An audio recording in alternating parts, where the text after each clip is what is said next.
Ada banyak hal yang kami tidak pahami di dalam hidup ini ya Tuhan. Ada banyak hal yang membuat kami merasa tidak puas. Ada banyak hal yang membuat kami merasa hidup ini sia-sia. Tapi hari ini Tuhan, kami mau Tuhan menolong kami mengerti maksud Tuhan di dalam hidup kami melalui kebenaran firman-Mu yang agung dan berkuasa ini. Kami mohon anugerah Allah dalam hidup kami. Roh Kudus bekerja di dalam hati pikiran kami, supaya kami dapat mengerti kebenaran-kebenaran firman-Mu.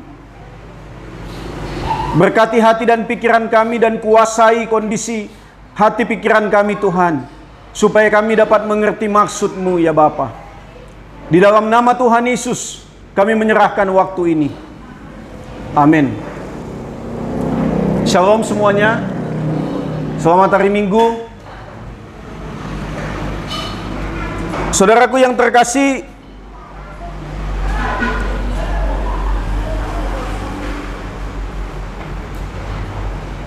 di dalam hidup ini, pernahkah kita berpikir bahwa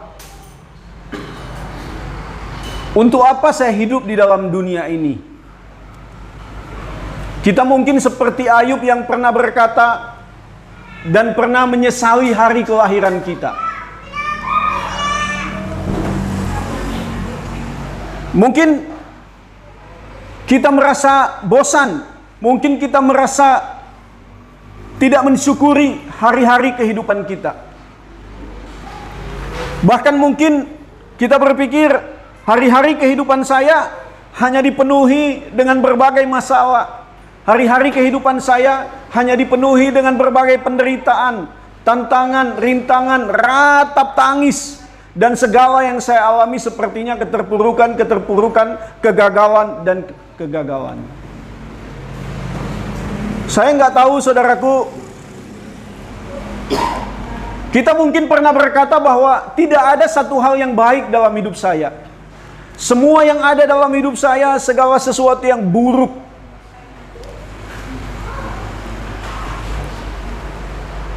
Saudaraku,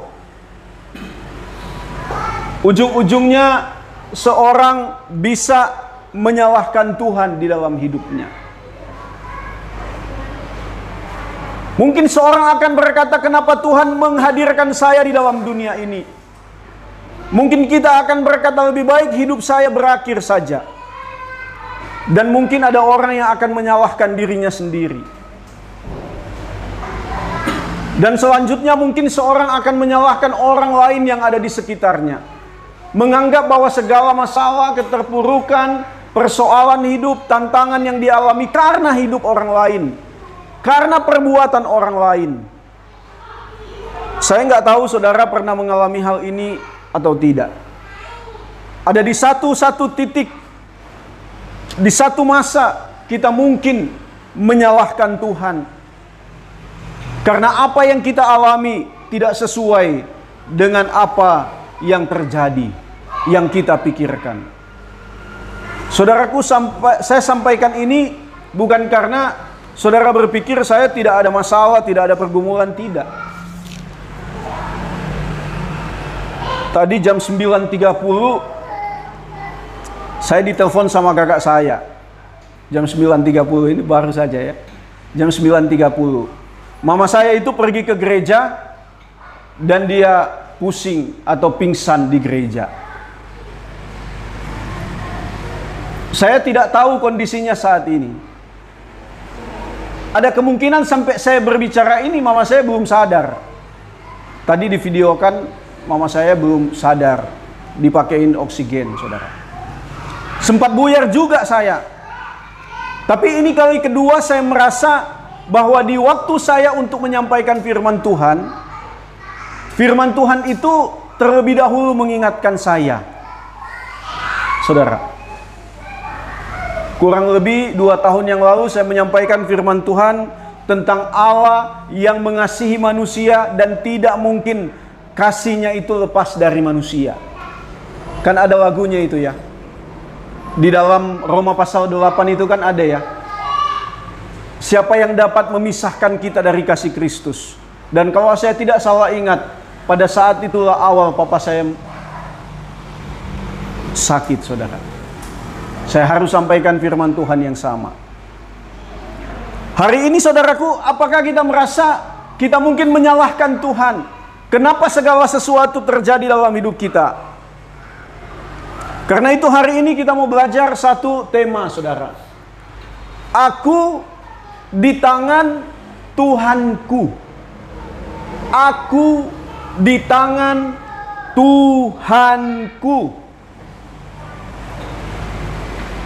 Menyanyikan semua pujian mungkin yang tadi yang dibawakan oleh penginjil Krismon, yang kita nyanyikan sama-sama. Kalau semuanya tenang-tenang saja, dengan apa akan kubalas? Itu sangat mudah, saudara. Tapi coba kalau kita di dalam kondisi yang terpuruk, di dalam kondisi yang bermasalah, apakah bisa dengan mudah kita berkata, dengan apa akan kubalas segala kebaikan Tuhan? Padahal mungkin kita nggak merasa bahwa Tuhan itu baik dalam hidup kita. Karena itu hari ini kita mau belajar dengan satu tema. Aku di tangan Tuhanku. Mari kita buka Alkitab kita. Yesaya pasalnya yang ke-45. Yesaya pasal 45.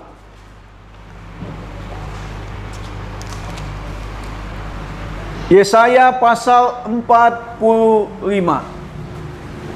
Minta tolong dibantu rekan-rekannya untuk buka Alkitab. Mungkin ada yang kesulitan. Yesaya 45. Ayatnya yang ke-9 sampai ayatnya yang ke-13. Yesaya 45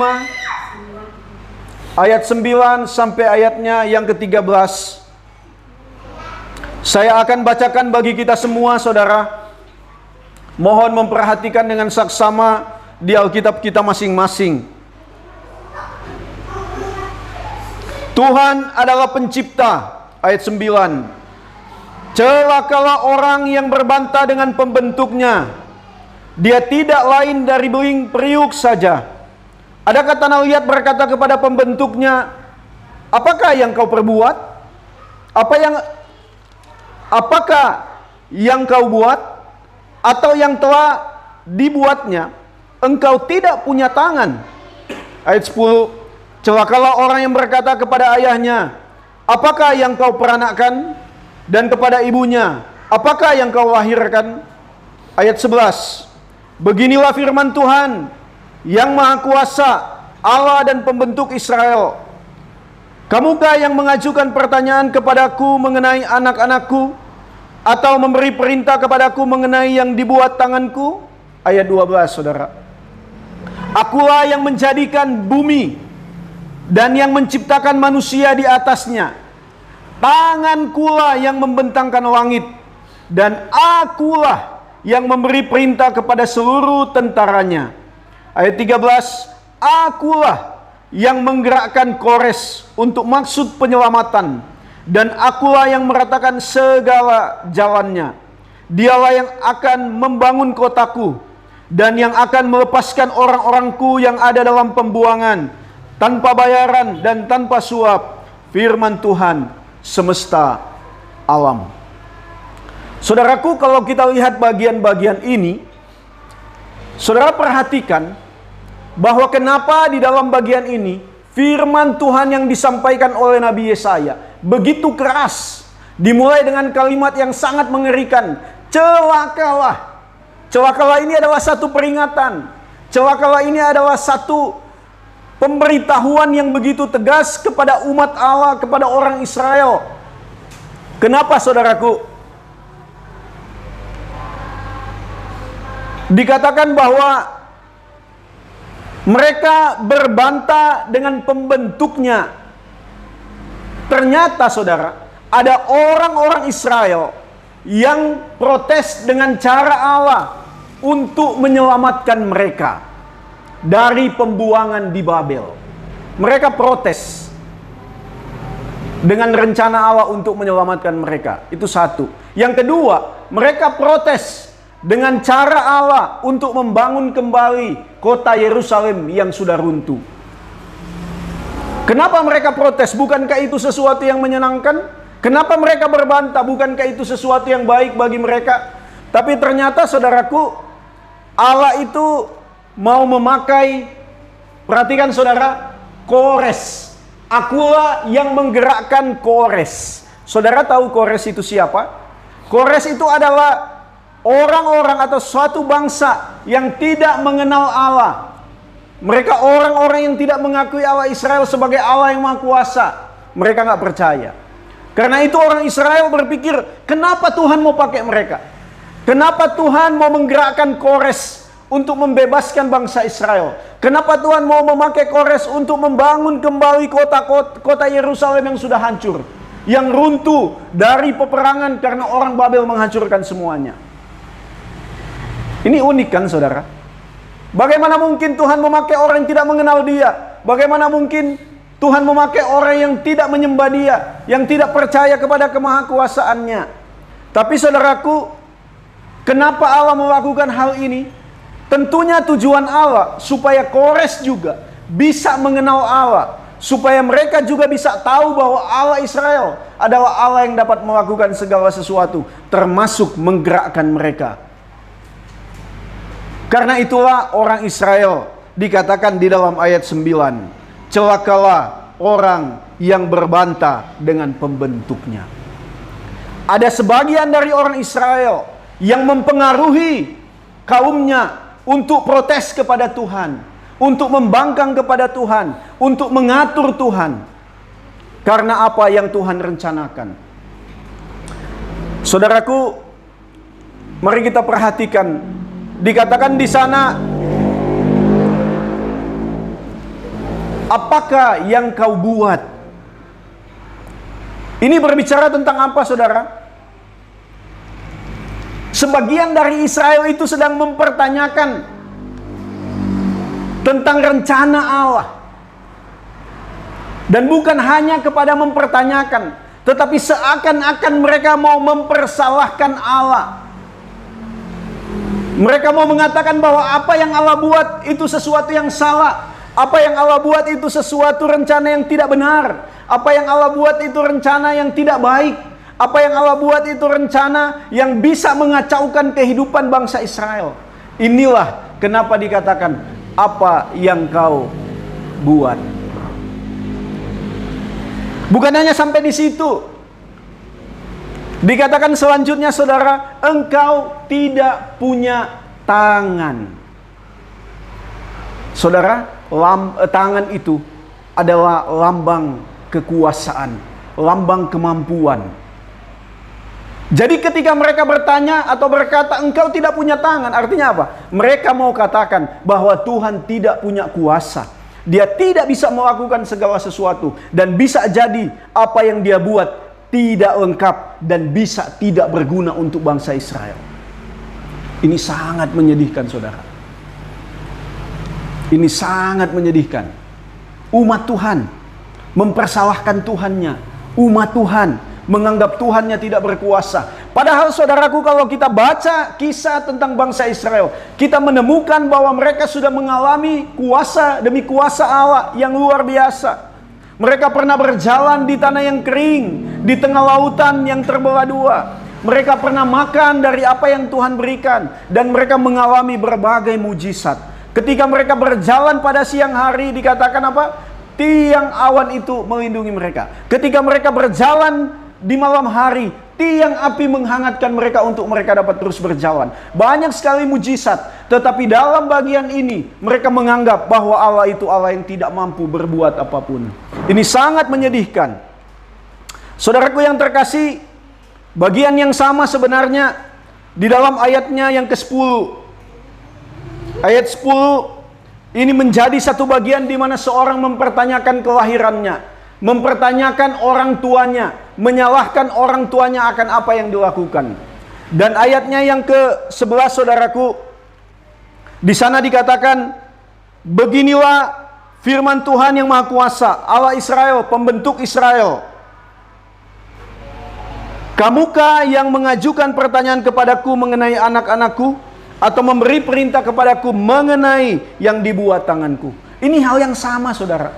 Bagaimana manusia orang-orang Israel pada saat itu? Mereka merasa diri mereka hebat, sehingga mempersalahkan perbuatan Allah. Mereka merasa mereka lebih pintar, mereka merasa mereka lebih berhikmat, sehingga mereka mau mengajari Allah, mau memberikan nasihat kepada Allah. Inilah kondisinya, saudara. Karena itu, saudaraku yang terkasih, sebenarnya semua hal di atas yang saya jelaskan itu berkaitan dengan kecongkakan manusia, kesombongan manusia, keangkuhan manusia yang sama sekali itu ditentang oleh Tuhan. Saya tidak tahu, saudaraku, di dalam perjalanan hidup kita, saya tahu bahwa perjalanan hidup itu nggak mudah. Saya tahu bahwa kita di tempat ini semuanya punya tekanan, pergumulan, masalah, tantangan, persoalan. Bahkan sampai mungkin di titik kita mau menolak kehidupan ini. Kita mau mungkin melakukan segala sesuatu yang bisa membodohi diri kita sendiri karena kita tidak percaya kepada Allah. Saya tahu, saudara, bahwa tidak ada seorang pun di antara kita yang lepas dari setiap pergumulan. Tiap hari pasti kita menghadapinya. Tiap waktu pasti kita menghadapinya. Tapi hari ini, saudaraku, ternyata respon kita terhadap rencana Allah yang tidak sesuai dengan pikiran dan kemauan kita bukanlah berbantah dengan Allah, bukanlah mempermasalahkan Allah, bukanlah mengatur Allah, bukanlah memerintahkan Allah melakukan sesuatu yang sesuai dengan kehendak kita. Saudaraku yang terkasih, mempertanyakan Allah dan menyalahkan Allah adalah sebuah perbuatan kebodohan.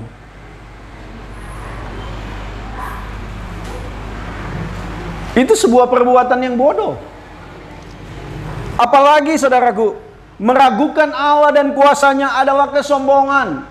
Ketika seorang meragukan Allah dan kuasanya, maka dia merasa dia mampu. Ini adalah sebuah kesombongan. Karena itu, saudaraku, ayatnya yang ke-12 ini harus menjadi jawaban bagi semua kita. Memang yang kita alami tidak sesuai dengan apa yang kita pikirkan. Memang yang kita alami tidak sesuai dengan keinginan kita. Memang rencana Allah di dalam hidup manusia itu berbeda dengan rencana dan keinginan kita. Tapi bagaimana seharusnya kita merespon segala sesuatunya? Alkitab mengatakan ayat 12, akulah yang menjadikan bumi, yang menciptakan manusia.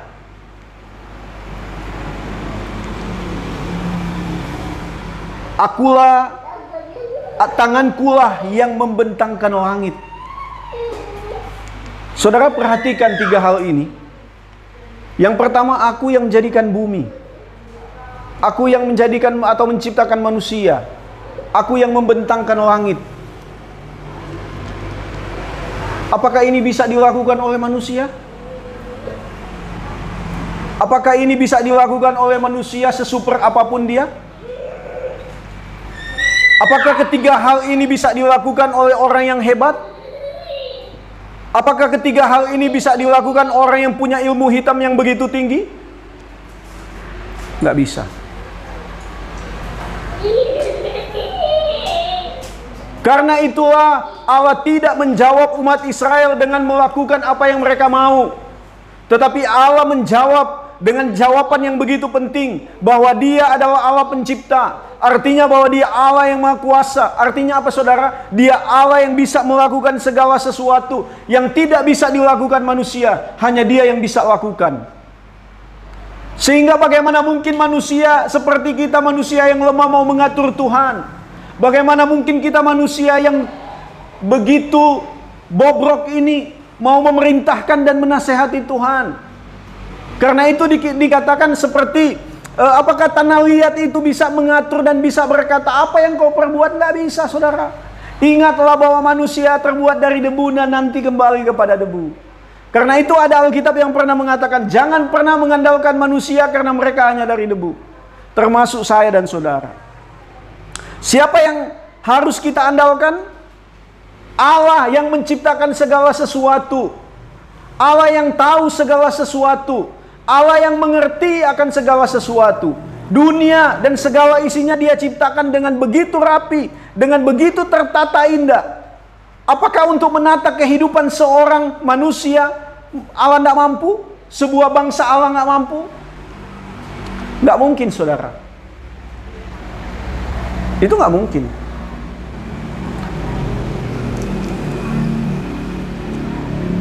Sehingga sebenarnya manusia tidak layak untuk berbantah dengan Allah, untuk protes kepada Allah, untuk menyalahkan Allah. Kita tidak punya kapasitas apapun, saudara. Kita tidak punya kemampuan apapun sehingga kita bisa berbantah dengan Allah. Kalau bukan karena Allah, maka kita tidak ada. Kalau bukan karena Allah yang menciptakan, membentuk kita di dalam kandungan orang tua kita, maka tidak mungkin ada kehidupan bagi kita, saudara. Apakah berhak kita untuk mengatur Allah? Dari mulanya saja ketika kita di dalam kandungan, kita tidak bisa berbuat apa-apa karena Allah yang membentuk kita. Kita tidak bisa memilih di mana saya dilahirkan, kapan saya dilahirkan. Gak bisa, saudara. Karena kita memang manusia yang tidak punya kemampuan apapun. Karena itulah, saudaraku, apa yang perlu kita perbuat di dalam hidup ini? Yang pertama, saudara, berhentilah menyalahkan Tuhan. Ini hal yang gak mudah. Ketika saya mendengar informasi tentang mama saya tadi, saya hampir saja berkata, Tuhan, kenapa ini terjadi? Hampir saja. Tapi saya sadar kembali, hidup saya ada di dalam tangan Tuhan yang berkuasa. Hidup saya ada di dalam genggaman Allah yang mengendalikan segala sesuatu, yang merancangkan segala sesuatu, dan Dia tidak pernah salah melakukan segala sesuatu bagi umatnya. Ketika hidup kita aman, tentram, dengan mudah kita dapat berkata demikian. Tapi ketika kita dalam masalah, saudara, ini nggak mudah. Kita harus tetap berkata, hidupku ada di dalam kendali Tuhan. Dan saya harus berhenti menyalahkan Tuhan. Apakah kamu dan saya hanya diciptakan untuk menderita? Nggak mungkin. Apakah Tuhan menciptakan dunia ini hanya untuk kita menderita? Nggak mungkin. Karena itu sebenarnya yang pertama yang harus kita lakukan adalah kita harus berhenti menyalahkan Tuhan atas segala perbuatan atau atas segala kejadian yang buruk yang tidak sesuai dengan kehendak kita. Itu yang pertama. Yang kedua, kita harus berhenti hidup berfokus pada permasalahan, pada pergumulan. Banyak orang merasa Tuhan, hidup saya begitu berat. Banyak orang merasa Tuhan, saya nggak mampu. Banyak orang merasa bahwa saya tidak bisa lagi hidup. Banyak orang berkata bahwa saya tidak mampu mengalami segala sesuatu yang sedang saya hadapi. Karena itu, saudaraku, di atas tadi ayat 12 tadi berkata, Akulah yang menjadikan bumi. Akulah yang menciptakan manusia. Akulah yang menjadikan dengan tanganku. Aku menciptakan langit dan segala sesuatu. Artinya apa, saudaraku?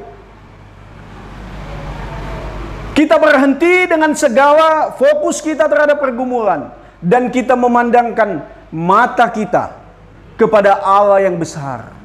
Kepada Allah yang menciptakan kita, kepada Allah yang punya rancangan yang terbaik dalam hidup kita, kepada Allah yang tidak mungkin gagal.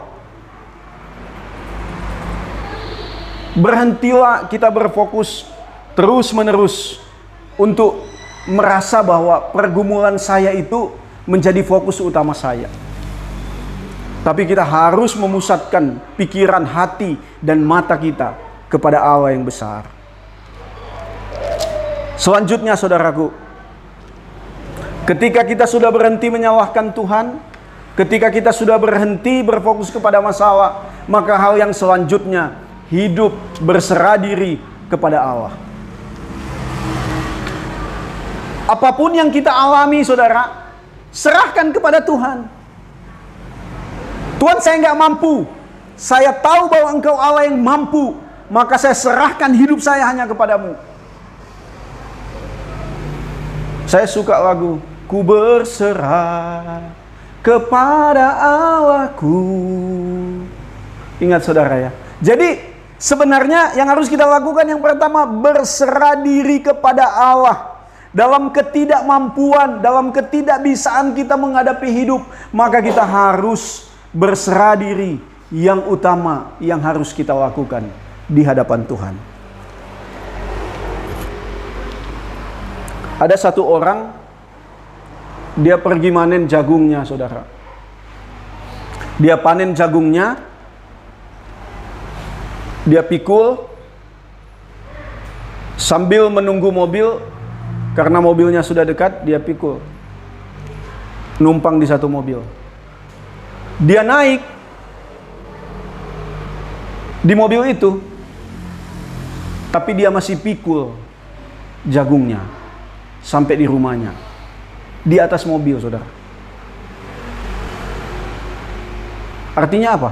Dia masih tetap memikul bebannya, kan? Terkadang orang sudah berkata, saya sudah berserah kepada Tuhan, tetapi belum tentu orang itu percayakan diri kepada Tuhan. Karena itu dikatakan bagian lain, bagaimana seorang harus berserah hidup kepada Tuhan. Tapi ketika dia sudah menyerahkan hidup kepada Tuhan, dia harus percaya bahwa Allah bisa melakukan segala sesuatu dalam hidupnya. Ada seorang sebelum dia tidur pada malam hari, dia bilang, Tuhan, saya mau gunung itu bisa pindah. Dia berdoa gitu. Akhirnya tiba pagi, dia buka jendelanya. Dia kan sudah berdoa sama Tuhan ya, supaya gunung itu pindah. Ketika tiba pagi, dia buka jendelanya. Dia bilang, nah kan, nggak pindah kan? Artinya apa ini? Kita terkadang berdoa tapi dalam keraguan. Kita seakan-akan dalam tanda kutip menyerahkan semuanya kepada Tuhan, tapi kita ragu. Bisa nggak ya Tuhan buat itu? Saya nggak tahu saudara pernah mengalami hal itu nggak? Apalagi ketika kita dalam segala tekanan hidup. Kita berdoa kepada Tuhan, tapi kita masih bertanya-tanya di dalam hati pikiran kita. Bisa nggak sih Tuhan buat itu gitu? Saya mau uji besok gitu contoh. Karena itu saudaraku, menghadapi segala sesuatu dalam hidup ini, kita harus berserah diri kepada Tuhan. Dan yang kedua, kita harus benar-benar percaya bahwa Allah dapat melakukan segala sesuatu. Kalaupun dia tidak melakukan apa yang kita inginkan, maka dia adalah Allah yang tahu rancangan yang terbaik dalam hidup kita. Dia Allah yang tidak mungkin mencelakakan saya dan saudara. Dia tidak mungkin membawa kita kepada kehancuran dan jurang keterpurukan. Dia Bapa yang menciptakan kita. Nggak mungkin dia menciptakan kita hanya untuk menderita. Karena itu, berserah dan percaya itu adalah hal yang sangat penting. Dia Allah yang mempunyai rancangan terindah bagi ciptaannya. Sulit ya dengarnya ya. Bagaimana mungkin rancangan terindah? Orang hidup saya aja sampai hari ini terpuruk, Pak. Nggak mungkin. Bagaimana Tuhan bisa membuat rancangan terindah? Keluarga saya aja amburadul, pribadi saya aja hancur, bagaimana Pak? Saya mau katakan bahwa setiap orang yang hidupnya percaya dan berserah kepada Allah, hidupnya pasti dirancangkan dengan rancangan yang terindah. Karena itu saya sering katakan kepada saudara, pastikan bahwa saya dan saudara adalah orang yang percaya kepada Kristus, dan di dalam hidupmu ada Kristus. Dia Allah yang tidak mungkin merancangkan kehancuran bagi umat ciptaannya. Nggak mungkin. Kita merasa hidup kita hari ini hancur? Nggak mungkin. Dia Allah yang rela mengorbankan segalanya untuk keselamatan kita. Nyawanya aja dia serahkan, saudara. Apalagi hanya untuk mengatur hidupmu di dalam rancangannya. Masa dia nggak bisa? Masa dia Allah yang begitu jahat mau menghancurkan hidupmu, padahal dia yang menyelamatkan hidupmu dengan pengorbanan nyawa, dengan pencurahan darah, dengan penderitaan yang tidak mungkin dialami oleh orang lain. Nggak mungkin, saudara. Nggak mungkin. Dia Allah yang tidak akan pernah meninggalkan dan membiarkan setiap orang, setiap umatnya, sampai mencapai tujuannya yang mulia. Karena itu ada ayat yang bilang, Tuhan yang telah memulai, Dia juga yang akan menyelesaikan. Kan ada ayat bilang gitu kan, di dalam Filipi kan. Artinya apa? Kalau kita sudah memulai berjalan dengan iman bersama dengan Kristus, maka percayalah saudaraku, engkau dan saya ada dalam pemeliharaan sepenuhnya Allah. Dan sampai pada akhirnya, meskipun hari ini mungkin engkau merasa terpuruk, engkau akan sampai kepada garis finish yang sudah Allah sediakan. Saudara, percayalah dan berserahlah kepada Kristus. Meskipun hari-hari ini engkau melihat segala sesuatu yang penuh dengan awan yang gelap, tapi kalau engkau dan saya percaya kepada Allah yang berkuasa, maka kita dapat melihat rencana dan rancangan Tuhan yang indah dalam hidup kita. Tapi kita harus percaya dan berserah. Kalau kita nggak percaya, kita nggak berserah, kita mau menyalahkan Tuhan, kita nggak berhak, saudara. Tapi kalau kita sudah percaya dan berserah, maka nantikanlah Tuhan berkarya dalam hidup kita.